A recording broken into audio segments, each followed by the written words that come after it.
When Scrooge awoke, it was so dark that, looking out of bed, he could scarcely distinguish the transparent window from the opaque walls of his chamber. He was endeavouring to pierce the darkness with his ferret eyes when the chimes of a neighbouring church struck the 4 quarters, so he listened for the hour. To his great astonishment, the heavy bell went on from 6 to 7, and from 7 to 8, and regularly up to 12, then stopped. 12? It was past 2 when he went to bed. The clock was wrong. An icicle must have got into the works. 12. He touched the spring of his repeater to correct this most preposterous clock. Its rapid little pulse beat 12 and stopped. "Why, it isn't possible," said Scrooge, "that I can have slept through a whole day and far into another night. It isn't possible that anything has happened to the sun, and this is 12 at noon." The idea being an alarming one, he scrambled out of bed and groped his way to the window. He was obliged to rub the frost off with the sleeve of his dressing-gown before he could see anything, and could see very little then. All he could make out was that it was still very foggy and extremely cold, and that there was no noise of people running to and fro and making a great stir, as there unquestionably would have been if night had beaten off bright day and taken possession of the world.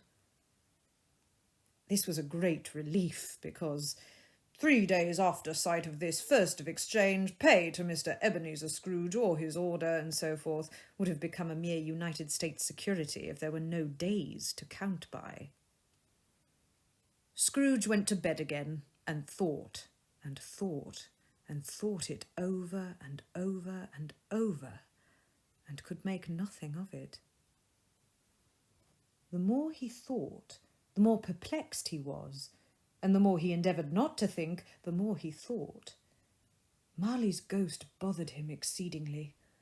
Every time he resolved within himself, after mature inquiry, that it was all a dream, his mind flew back again, like a strong spring released to its first position, and presented the same problem to be worked all through. Was it a dream or not? Scrooge lay in this state until the chimes had gone 3 quarters more, when he remembered, on a sudden, that the ghost had warned him of a visitation when the bell tolled 1. He resolved to lie awake until the hour was past, and, considering that he could no more go to sleep than go to heaven, this was perhaps the wisest resolution in his power. The quarter was so long that he was more than once convinced he must have sunk into a doze unconsciously and missed the clock. At length it broke upon his listening ear. A quarter past.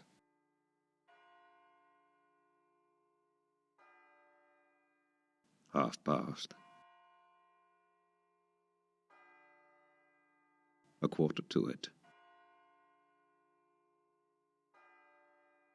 The hour itself, said Scrooge triumphantly. And nothing else.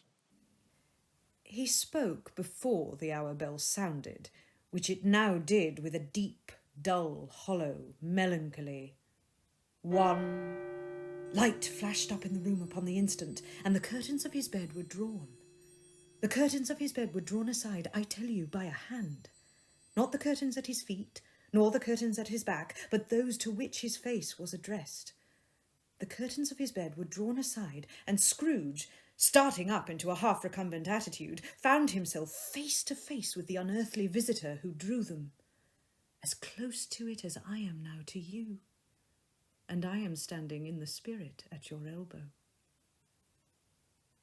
It was a strange figure, like a child, yet not so like a child as like an old man viewed through some supernatural medium which gave him the appearance of having receded from the view and being diminished to a child's proportions. Its hair, which hung about its neck and down its back, was white as if with age, and yet the face had not a wrinkle in it, and the tenderest bloom was on the skin. The arms were very long and muscular, the hands the same, as if its hold were of uncommon strength. Its legs and feet, most delicately formed, were, like those upper members, bare. It wore a tunic of the purest white, and round its waist was bound a lustrous belt, the sheen of which was beautiful. It held a branch of fresh green holly in its hand, and, in singular contradiction of that wintry emblem, had its dress trimmed with summer flowers. But the strangest thing about it was that from the crown of its head there sprung a bright, clear jet of light, by which all this was visible, and which was doubtless the occasion of its using, in its duller moments, a great extinguisher for a cap, which it now held under its arm.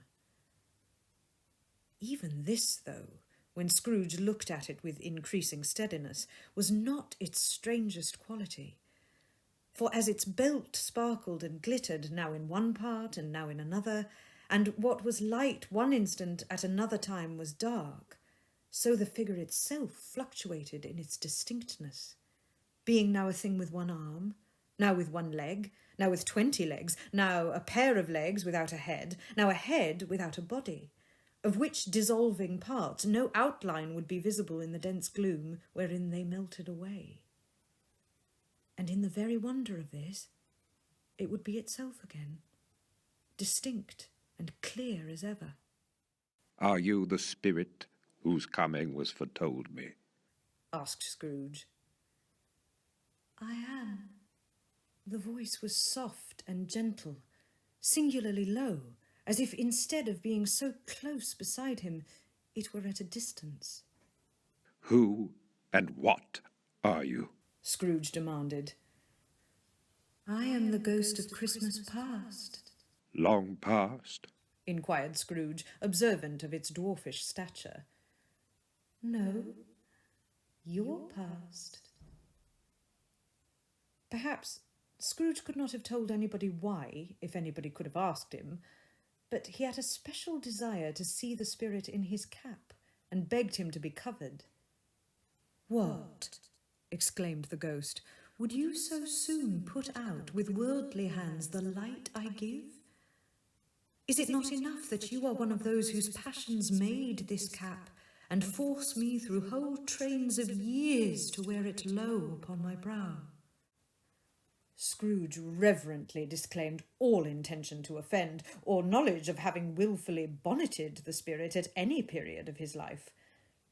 He then made bold to inquire what business brought him there. Your welfare, said the ghost. Scrooge expressed himself much obliged, but could not help thinking that a night of unbroken rest would have been more conducive to that end.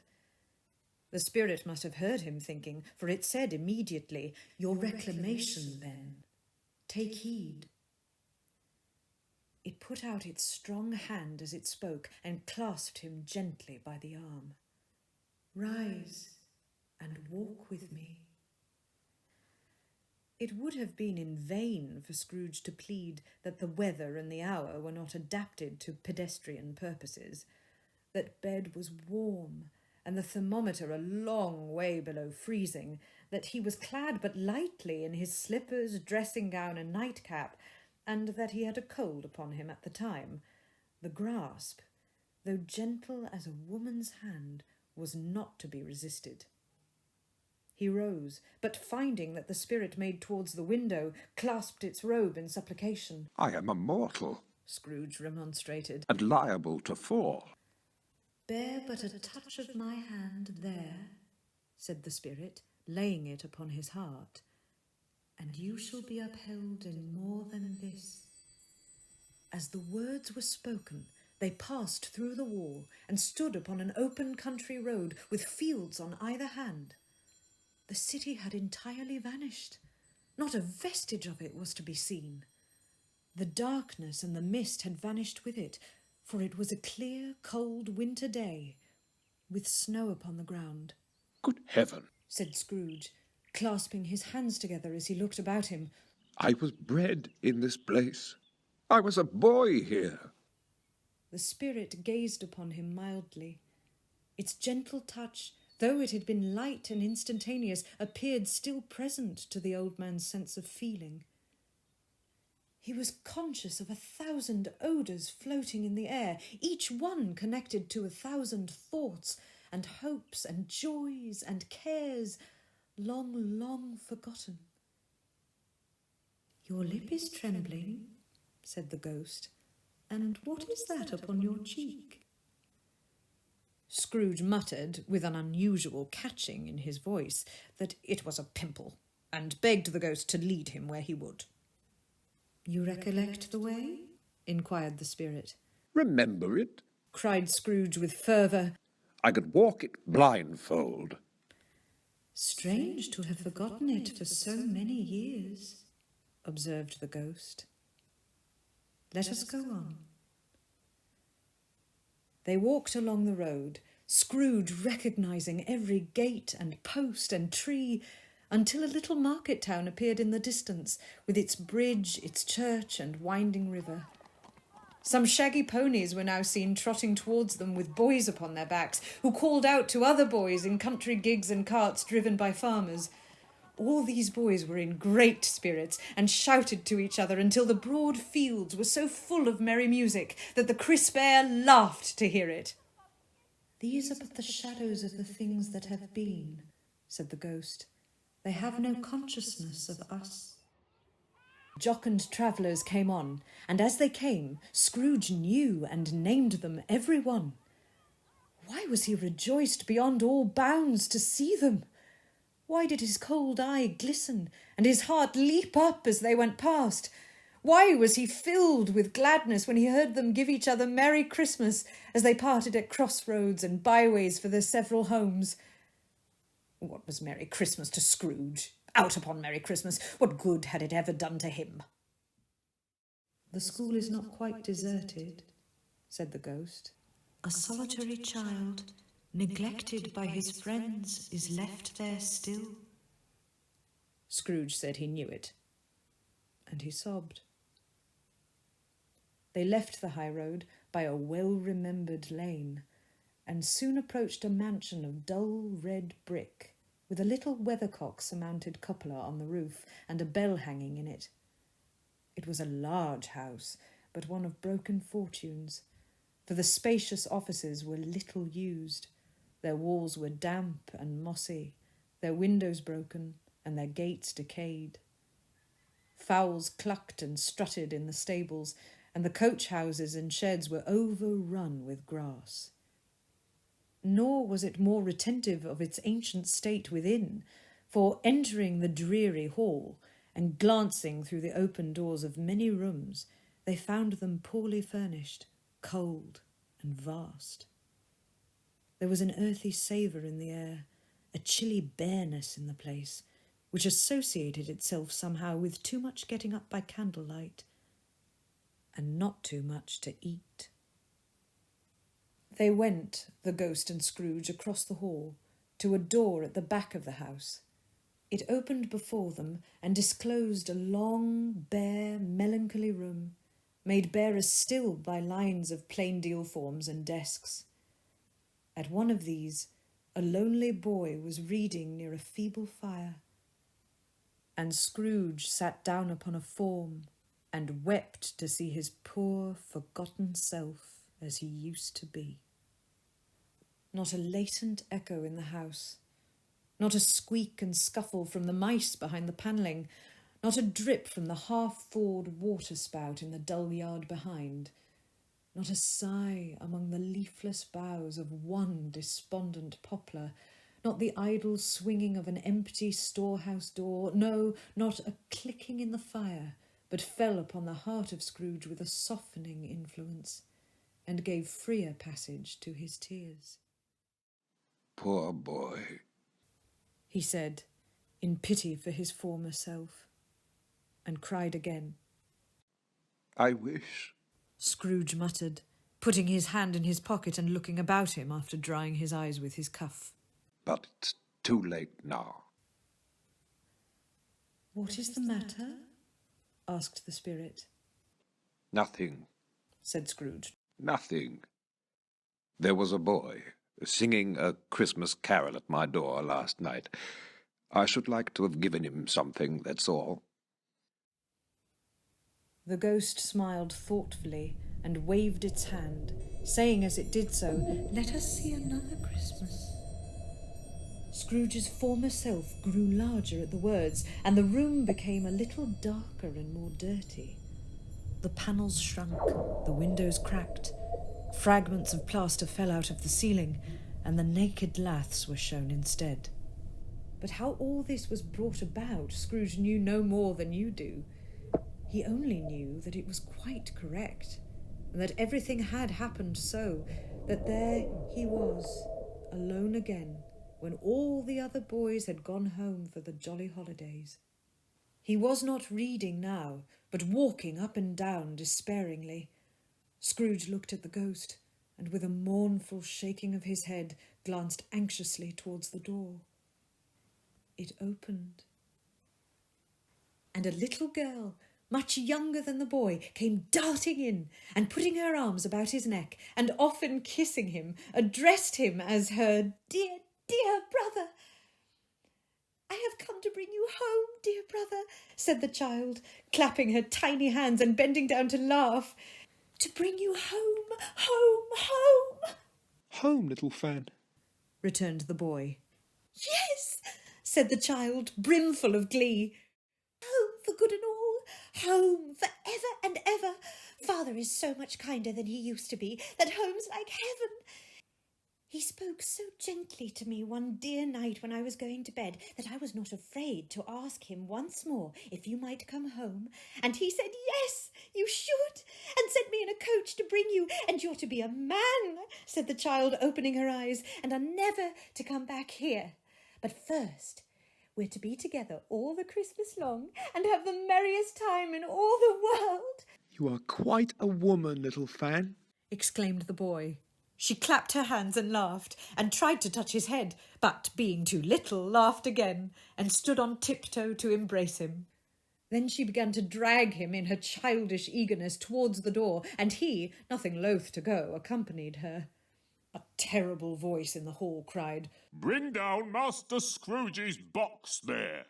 And in the hall appeared the schoolmaster himself, who glared on Master Scrooge with a ferocious condescension, and threw him into a dreadful state of mind by shaking hands with him. He then conveyed him and his sister to the veriest old well of a shivering best parlour that ever was seen, where the maps upon the wall and the celestial and terrestrial globes in the windows were waxy with cold. Here he produced a decanter of curiously light wine and a block of curiously heavy cake, and administered instalments of those dainties to the young people, at the same time sending out a meagre servant to offer a glass of something to the postboy, who answered that he thanked the gentleman, but if it was the same tap as he had tasted before, he had rather not. Master Scrooge's trunk being by this time tied on the top of the chaise, the children bade the schoolmaster good-bye right willingly, and getting into it drove gaily down the garden sweep, the quick wheels dashing the hoar frost and snow from off the dark leaves of the evergreens like spray. "Always a delicate creature, whom a breath might have withered," said the ghost, "but she had a large heart." "So she had," cried Scrooge. "You are right. I will not gainsay it, spirit. God forbid." "She died a woman," said the ghost, "and had, as I think, children?" "One child." Scrooge returned. "True," said the ghost. "Your nephew." Scrooge seemed uneasy in his mind, and answered briefly, "Yes." Although they had but that moment left the school behind them, they were now in the busy thoroughfares of a city, where shadowy passengers passed and repassed, where shadowy carts and coaches battled for the way, and all the strife and tumult of a real city were. It was made plain enough by the dressing of the shops that here too was a Christmas time again. But it was evening, and the streets were lighted up. The ghost stopped at a certain warehouse door and asked Scrooge if he knew it. Know it? Said Scrooge. Was I apprenticed here? They went in. At sight of an old gentleman in a Welsh wig sitting behind such a high desk that if he had been 2 inches taller he must have knocked his head against the ceiling, Scrooge cried in great excitement, Why, it's old Fezziwig, bless his heart, it's Fezziwig alive again.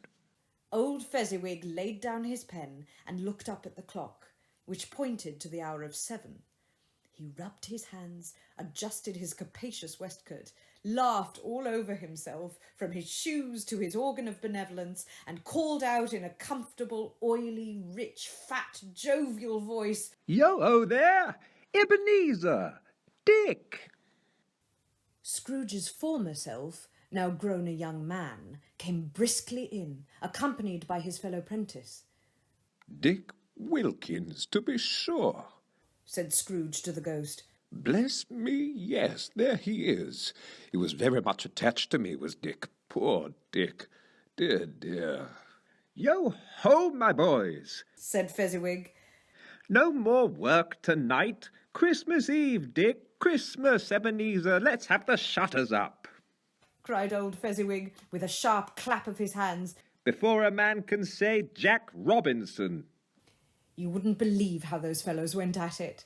They charged into the street with the shutters. 1, 2, 3, had 'em up in their places. 4, 5, 6, barred 'em and pinned 'em. 7, 8, 9, and came back before you could have got to 12, panting like racehorses.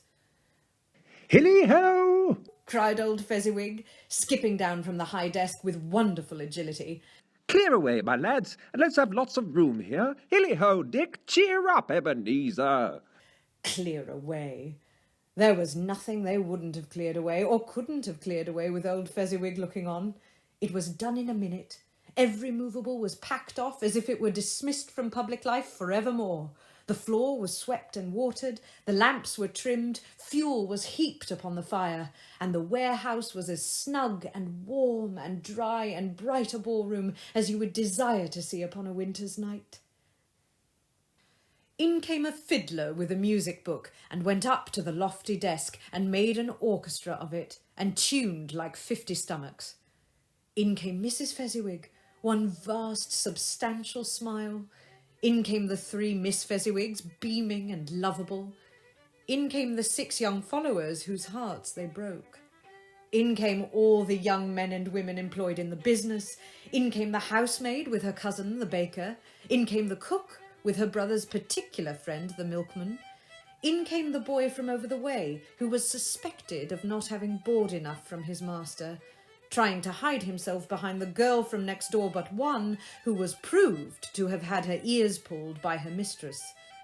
In they all came, one after another, some shyly, some boldly, some gracefully, some awkwardly, some pushing, some pulling. In they all came, anyhow and everyhow. Away they all went, 20 couples at once, hands half round and back again the other way, down the middle and up again, round and round in various stages of affectionate grouping. Old top couple always turning up in the wrong place, new top couples starting off again as soon as they got there. All top couples at last, and not a bottom one to help them. When this result was brought about, old Fezziwig, clapping his hands to stop the dance, cried out, Well done! And the fiddler plunged his hot face into a pot of porter especially provided for that purpose. But scorning rest upon his reappearance, he instantly began again, though there were no dancers yet, as if the other fiddler had been carried home exhausted on a shutter, and he were a brand new man resolved to beat him out of sight or perish. There were more dances, and there were forfeits, and more dances, and there was cake, and there was negus, and there was a great piece of cold roast, and there was a great piece of cold boiled, and there were mince pies, and plenty of beer. But the great effect of the evening came after the roast and boiled, when the fiddler, an artful dog, mind, the sort of man who knew his business better than you or I could have told it to him, struck up Sir Roger de Coverley. Then old Fezziwig stood out to dance with Mrs. Fezziwig.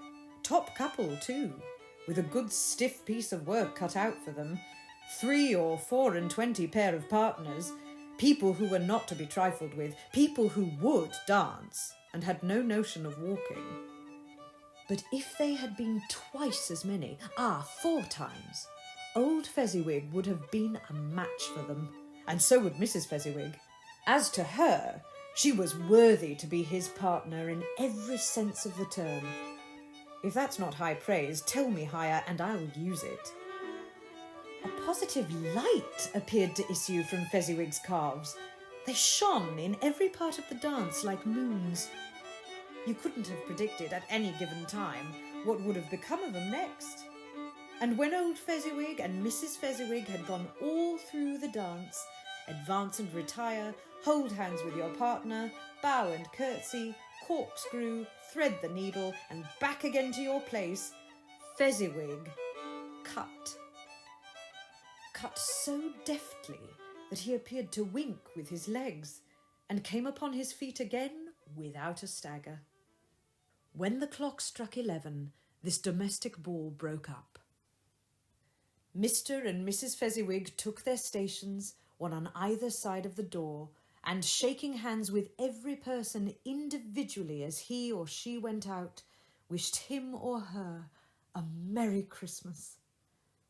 When everybody had retired but the 2 prentices, they did the same to them, and thus the cheerful voices died away, and the lads were left to their beds, which were under a counter in the back shop. During the whole of this time, Scrooge had acted like a man out of his wits. His heart and soul were in the scene and with his former self. He corroborated everything, remembered everything, enjoyed everything, and underwent the strangest agitation. It was not until now, when the bright faces of his former self and Dick were turned from them, that he remembered the ghost, and became conscious that it was looking full upon him, while the light upon its head burnt very clear. "A small matter," said the ghost, "to make these silly folks so full of gratitude." Small? Echoed Scrooge. The spirit signed to him to listen to the 2 apprentices who were pouring out their hearts in praise of Fezziwig, and when he had done so, said, "Why, is it not? He has spent but a few pounds of your mortal money, 3 or 4, perhaps. Is that so much that he deserves this praise?" It isn't that, said Scrooge, heated by the remark, and speaking unconsciously like his former, not his latter, self. It isn't that, Spirit. He has the power to render us happy or unhappy, to make our service light or burdensome, a pleasure or a toil.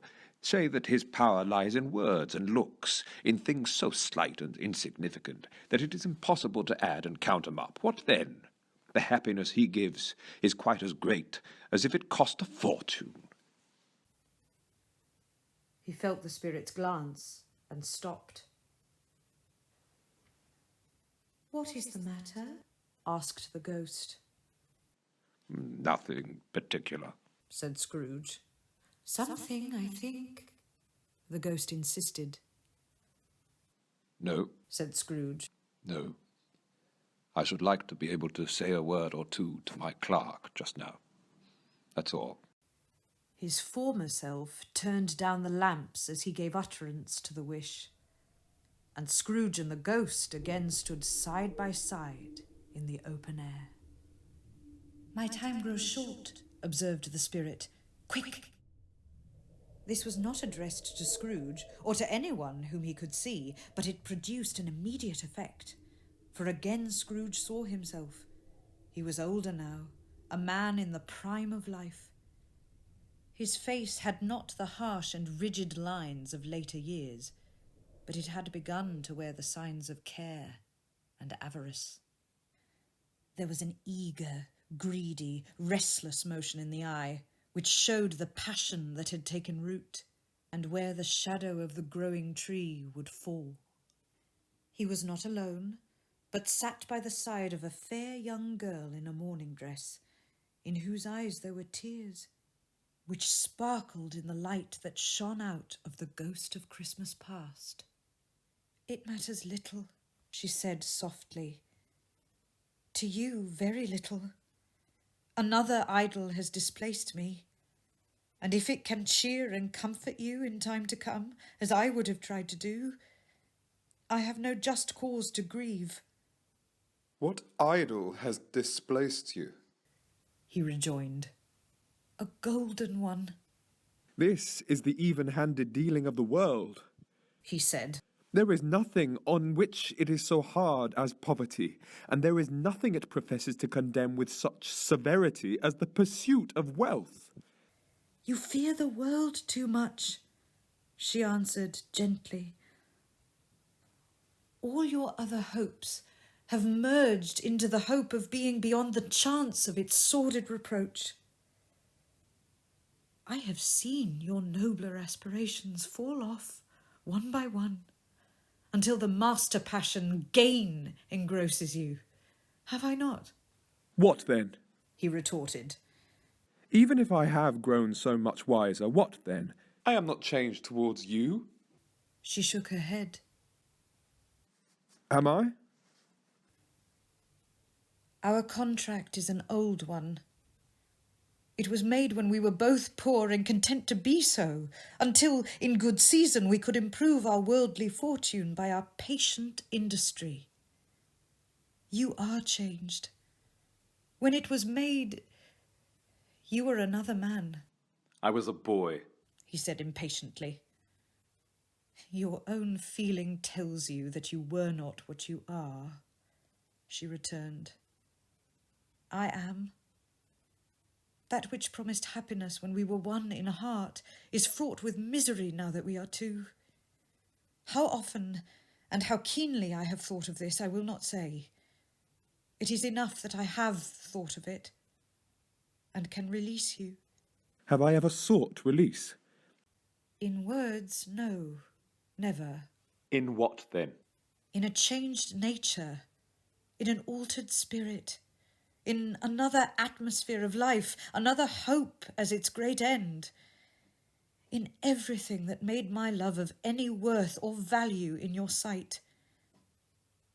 "If this had never been between us," said the girl, looking mildly but with steadiness upon him, "tell me, would you seek me out and try to win me now?" "Ah, no." He seemed to yield to the justice of this supposition, in spite of himself. But he said, with a struggle, "You think not." "I would gladly think otherwise if I could," she answered. "Heaven knows. But when I have learned a truth like this, I know how strong and irresistible it must be. But if you were free today, tomorrow, yesterday, can even I believe that you would choose a dowerless girl? You who, in your very confidence with her, weigh everything by gain. Or, choosing her, if for a moment you were false enough to your one guiding principle to do so, do I not know that your repentance and regret would surely follow? I do. And I release you with a full heart for the love of him you once were." He was about to speak, but with her head turned from him, she resumed. "You may, the memory of what is past half makes me hope you will, have pain in this. A very, very brief time, and you will dismiss the recollection of it gladly as an unprofitable dream, from which it happened well that you awoke. May you be happy in the life you have chosen." She left him, and they parted. Spirit, Said Scrooge. show me no more. Conduct me home. Why do you delight to torture me? "One shadow more," exclaimed the ghost. No more! cried Scrooge. No more! I don't wish to see it. Show me no more! But the relentless ghost pinioned him in both his arms and forced him to observe what happened next. They were in another scene and place, a room, not very large or handsome, but full of comfort. Near to the winter fire sat a beautiful young girl, so like the last that Scrooge believed it was the same, until he saw her. Now a comely matron, sitting opposite her daughter. The noise in this room was perfectly tumultuous, for there were more children there than Scrooge, in his agitated state of mind, could count. And, unlike the celebrated herd in the poem, they were not 40 children conducting themselves like one, but every child was conducting itself like 40. The consequences were uproarious beyond belief, but no one seemed to care. On the contrary, the mother and daughter laughed heartily and enjoyed it very much, and the latter, soon beginning to mingle in the sports, got pillaged by the young brigands most ruthlessly. But now a knocking at the door was heard, and such a rush immediately ensued that she, with laughing face and plundered dress, was borne towards it in the centre of a flushed and boisterous group, just in time to greet the father, who came home attended by a man laden with Christmas toys and presents. Then the shouting and the struggling and the onslaught that was made on the defenceless porter, the scaling him with chairs for ladders to dive into his pockets, despoil him of brown paper parcels, hold on tight by his cravat, hug him round the neck, pommel his back and kick his legs in irrepressible affection, the shouts of wonder and delight with which the development of every package was received, the terrible announcement that the baby had been taken in the act of putting a doll's frying pan into his mouth and was more than suspected of having swallowed a fictitious turkey glued on a wooden platter. The immense relief to find this was a false alarm. The joy and gratitude and ecstasy, they are all indescribable alike. It is enough that by degrees the children and their emotions got out of the parlour, and by one stair at a time up to the top of the house, where they went to bed, and so subsided. And now Scrooge looked on more attentively than ever, when the master of the house, having his daughter leaning fondly on him, sat down with her and her mother at his own fireside. And when he thought that such another creature, quite as graceful and full of promise, might have called him father, been a springtime in the haggard winter of his life, his sight grew very dim indeed. Belle, said the husband, turning to his wife with a smile. I saw an old friend of yours this afternoon. Who was it? Guess. How can I? Tut, I don't know, she added in the same breath, laughing as he laughed. Mr. Scrooge. Mr. Scrooge it was. I passed his office window, and as it was not shut up and he had a candle inside, I could scarcely help seeing him. His partner lies upon the point of death, I hear, and there he sat alone. Quite alone in the world, I do believe. Spirit, said Scrooge in a broken voice. remove me from this place. I told you these were shadows of the things that have been, said the ghost. That they are what they are. Do not blame me. Remove me! Scrooge exclaimed. I cannot bear it. He turned upon the ghost, and seeing that it looked upon him with a face in which in some strange way there were fragments of all the faces it had shown him, wrestled with it. Leave me! Take me back! Haunt me no longer! In the struggle, if that can be called a struggle in which the ghost, with no visible resistance on its own part, was undisturbed by any effort of its adversary, Scrooge observed that its light was burning high and bright, and dimly connecting that with its influence over him, he seized the extinguisher cap and by a sudden action pressed it down upon its head. The spirit dropped beneath it, so that the extinguisher covered its whole form, but though Scrooge pressed it down with all his force, he could not hide the light, which streamed from under it in an unbroken flood upon the ground. He was conscious of being exhausted and overcome by an irresistible drowsiness, and, further, of being in his own bedroom. He gave the cap a parting squeeze, in which his hand relaxed, and had barely time to reel to bed before he sank into a heavy sleep.